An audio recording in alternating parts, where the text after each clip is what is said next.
2025년 6월 대한민국 대통령 선거가 불과 며칠 앞으로 다가왔습니다. 그런데 지금 사람들은 한 스님의 말을 다시 들여다보고 있습니다. 2017년 묘시마 스님은 예언했습니다. 불의 성을 가진 자 이순신 같은 인물이 나라를 다시 일으킬 것이다. 처음엔 누구도 믿지 않았습니다. 하지만 시간이 지나면서 사람들은 이상한 기시감을 느끼기 시작했습니다. 후보들의 이름, 상징, 출신 지역, 그리고 2017년과 똑같은 탄핵 후 선거까지 어떻게 된 일일까요? 단순한 우연일까요?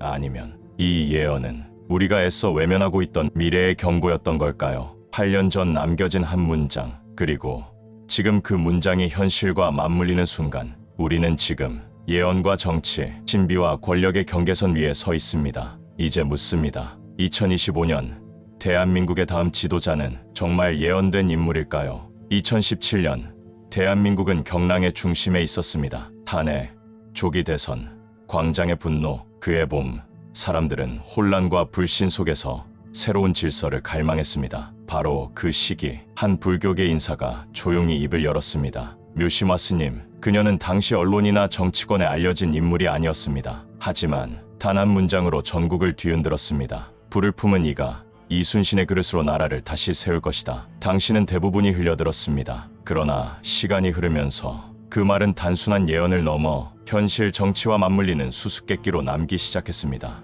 화의 성씨, 이순신 같은 지도자, 그리고 탄핵의 반복 가능성, 세 가지 조건, 그 안엔 우연이라 보기 어려운 현실 정치의 결정적인 키워드들이 숨겨져 있습니다. 먼저 화의 성씨, 단순히 성씨가 정딩, 정, 염, 병 같은 글자를 포함하느냐의 문제가 아닙니다. 화는 오행에서 에너지, 변화, 결단을 뜻합니다. 즉, 겉으로 보이는 글자보다 더 중요한 건 그 사람이 가진 기운, 즉 불처럼 밀어붙이는 힘입니다. 이름에 광, 명, 환 등의 글자가 포함된 후보, 빨간색을 상징색으로 내세우는 정치인, 남쪽 지방 출신으로 남방 기운을 타고났다는 평가를 받는 인물, 지금 이런 조건을 갖춘 인물은 실제로 존재합니다. 그리고 그중 일부는 유력 후보군에 속해 있습니다. 두 번째 조건, 이순신 같은 지도자. 이 표현은 가장 논란이 많았지만 동시에 가장 강한 상징성을 지닌 구절이기도 합니다.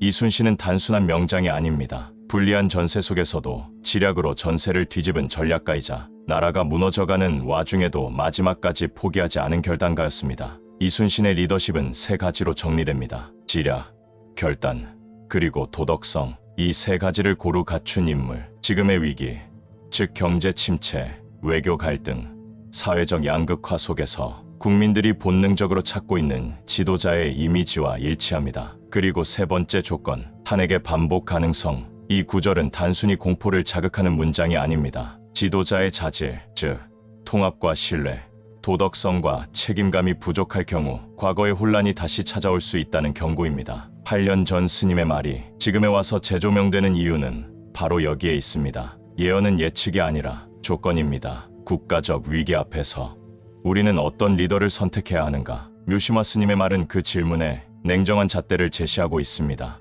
묘시마 스님의 예언만이 아닙니다. 한국 정치의 중대 변곡점마다 사람들은 또 다른 이름을 떠올립니다. 격암유록, 그리고 정도령. 전통 민간 예언서인 격암유록은 수백 년 전부터 말세의 성군이 등장할 것이라 기록해왔습니다. 그 인물은 이름도 얼굴도 알려지지 않았지만 백성을 위하고 정도를 걷는 지도자라고 반복해서 묘사돼 있습니다. 흥미로운 건 이 예언에서 등장하는 이름, 정도령. 이를 문자 그대로 받아들이는 이들은 실제로 정씨를 찾아 나섰고 일부 정치인들은 이를 의도적으로 이미지에 덧입히기도 했습니다. 하지만 보다 심층적으로 보면 정도령이라는 이름은 성씨가 아니라 정도를 따르는 자라는 상징일 수도 있습니다. 공정, 정의, 균형, 이 가치를 내세우는 후보가 있다면 민중의 무의식은 그에게 구세주적 기대를 투영하게 됩니다. 다시 말해 격암유록은 지도자의 외양이 아니라 시대가 요구하는 인물상을 말하고 있는 것입니다. 그리고 또 하나, 논란 많은 풍수지리에서 묘시마 스님이 불의 기운을 강조한 것은 청와대라는 공간에 깃든 화기가 너무 강했기 때문입니다. 하지만 지금의 대통령 집무실은 용산으로 옮겨졌습니다. 상황은 달라졌습니다. 풍수학자들은 의견이 엇갈립니다. 누군가는 용산은 응축된 용의 자리라고 말하고 또 어떤 이는 수기의 균형 없이는 불이 폭주할 수 있다고 경고합니다. 이것은 단순한 땅의 기운을 말하는 게 아닙니다. 강한 리더십이 필요한 시기이지만 그 에너지를 절제하고 조율할 수 있는 냉철한 통제력이 함께 있어야 한다는 상징적 메시지입니다. 여기에 2025년이 지닌 시간적 코드, 을사년, 즉 푸른 뱀의 해가 겹칩니다. 뱀은 전통적으로 지혜, 은밀한 전략, 유연한 대처의 상징입니다. 이 해의 기운은 목의 생명력과 뱀의 신중함을 결합한 형태로 겉으로 드러나지 않는 힘의 시대를 암시합니다. 즉, 이번 선거에서는 거칠고 과감한 언변보다는 침묵 속 전략, 진중한 포용, 조용한 결단력이 더 주목받을 수 있다는 뜻입니다. 강한 불만으로는 부족합니다. 지혜롭게 조율된 불, 그것이 2025년이 요구하는 리더십입니다. 묘심화 예언에서 시작된 한 문장은 이제 격암유로, 풍수, 그리고 시간을 지나 더 큰 그림으로 번지고 있습니다. 그리고 그 그림 안에서 서서히 하나의 얼굴이 떠오르기 시작합니다. 후보 A, 불을 다스리는 자, 결단의 얼굴. 이 후보는 강한 추진력과 선 굵은 개혁 성향으로 유명합니다. 이름 속엔 광, 밍, 화환 같은 불의 상징이 포함되어 있으며 선거 포스터는 선명한 붉은색 계열로 설계되었습니다. 정치 행보 또한 뜨겁습니다. 기득권 해체, 구조 혁신, 강도 높은 사법 개혁까지 적극적인 전면 돌파형 전략을 고수하고 있습니다. 이 후보는 강장으로서의 면모가 뚜렷합니다. 이순신이라는 이름이 떠오를 만큼 결단과 실행에서 주저함이 없습니다. 묘심화 스님의 예언, 화호의 기운, 이순신의 그릇이라는 조건을 가장 직접적으로 만족시키는 인물입니다. 그러나 이 불은 아직 검증되지 않은 덕이라는 연료 위에 타고 있습니다. 지지층의 열광은 분명합니다. 그러나 반대편의 반발 역시 만만치 않습니다. 통합보다는 혁신, 조율보다는 속도. 이 불이 방향을 잃는 순간 스님의 경고처럼 또 다른 탄핵의 불씨로 번질 수 있다는 우려도 존재합니다. 후보 B, 물처럼 흐르는 자, 통합의 얼굴. 이 후보는 정제된 언행과 절제된 리더십으로 평가받습니다. 강한 인상을 남기기보다는 폭넓은 지지를 끌어안는 포용형 정치인입니다. 화의 기운과는 직접적 연결이 부족하지만 묘심화 예언의 또 다른 조건, 즉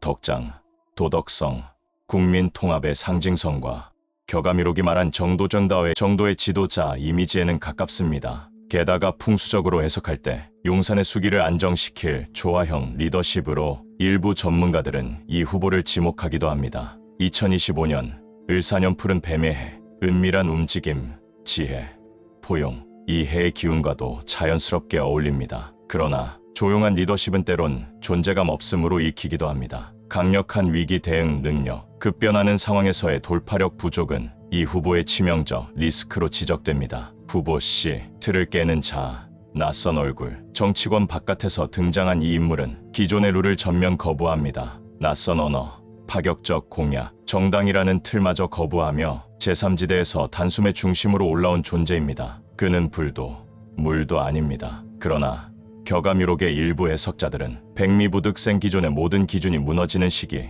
답은 다른 곳에 있다는 암시로 이런 유형의 인물에 주목합니다. 또한 묘심화 예언에서 이순신 같은 지도자를 기존 체제를 넘어서는 리더로 해석할 경우 이 인물은 전혀 새로운 구도 속에 등장한 예외의 상징이 될 수 있습니다. 하지만 그만큼 불안정합니다. 조직력, 행정 경험, 국가 운영의 기반 모두에서 검증되지 않았습니다. 스님의 예언에서 경고한 또 다른 혼란, 불완전한 리더의 이미지가 그에게 투영될 가능성도 배제할 수 없습니다. 지금 우리는 예언의 조건과 현실, 정치의 조건이 기이하게도 세 갈래로 나뉘는 분기점에 서 있습니다. 불의 힘으로 돌파할 것인가? 물의 지혜로 조율할 것인가? 아니면 아예 새로운 질서가 등장할 것인가? 그 답은 아직 아무도 모릅니다. 다만 한 가지 분명한 건 예언은 언제나 단서만을 남깁니다. 그 단서를 해석하고 선택하는 건 언제나 우리 몫입니다. 시청해 주셔서 감사합니다.